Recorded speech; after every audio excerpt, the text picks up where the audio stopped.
Sovet dövləti 1991-ci ildə dağılır. Lakin dağılmamışdan öncə SSR kifayət qədər pislik törətməyə imkan tapır. Stalin rəhbərliyi ilə hökumət bəzən qəddar, inanılmaz dərəcədə amansız qərarlar verir.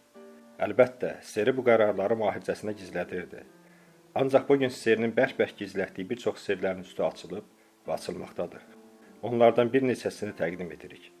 Beləliklə, SSR-nin ən məntiqsiz sirlərindən biri Aya uçuş sınaqlarını cəmiyyətdən gizlətmək cəhdi idi.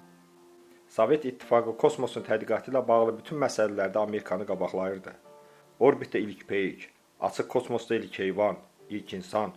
Lakin Amerika prezidenti Kennedy xalqa müraciətində Aya ilk kəs Amerikalıların uçacağını qeyd edirdi. Maraqlı burasındadır ki, SSR bu çıxışa heç bir reaksiya vermir. Sovet İttifaqı Ay ilə bağlı bütün uğurlu-uğursuz təcrübələri isə gizli saxlamaqda israrlı idi. Növbəti sir daha faciəlidir. Ölkədə hökm sürən aclıq. Dövlətin imicini qorumaq üçün Stalin özünə məxsus addımlar atır. Belə ki, Sovet vətəndaşlarının aclıqdan öldüyü bir zamanda Sovet lideri dükanların ağzına qədər ərzaqla doldurulması tapşırığını verir. Küçələrə isə ac insanların əvəzinə Komünist Partiyasının üzvləri buraxılırdı. Və işdir şayət mağazaya yad insan yaxınlaşırdısa, onu ilə həmin an həbs edirdilər.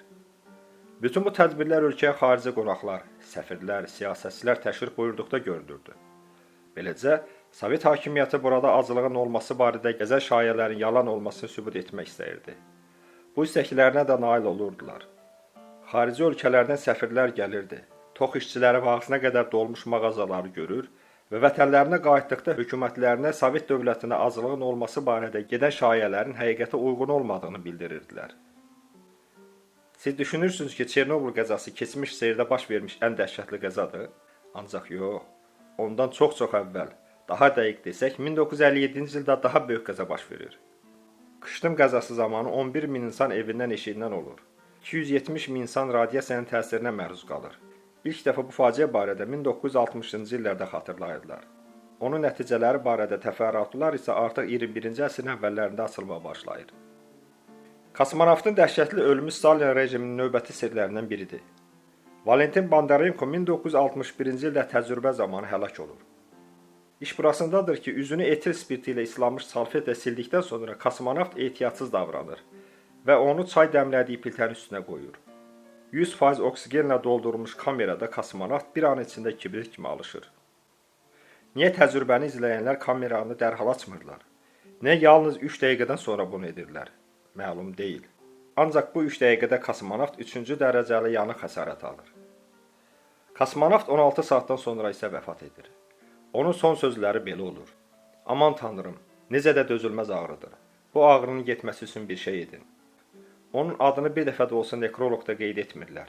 Yer gəlmişkən, Valentin Bondarenko SSR-nin yaddaşından sildiyi yeganə kosmonavt olmur.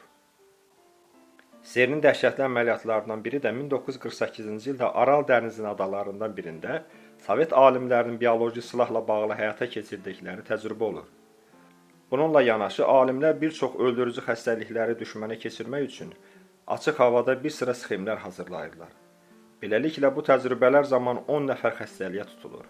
3 nəfər həlak olur. Yüzlərlə insan xəstəxanaya yerləşdirilir. Həmçinin 2 həftə ərzində 50 min insana çiçək xəstəliyinə qarşı peyvənd vurulur. Bu hadisə haqqında yalnız 2002-ci ildə məlumat verilir. Bundan öncə bu təcrübə haqqında kiçik də olsa heç bir yerdə informasiya verilməmişdi. Bəli, Sovet dövləti faciəli sirlərini saxlamağı bacarırdı.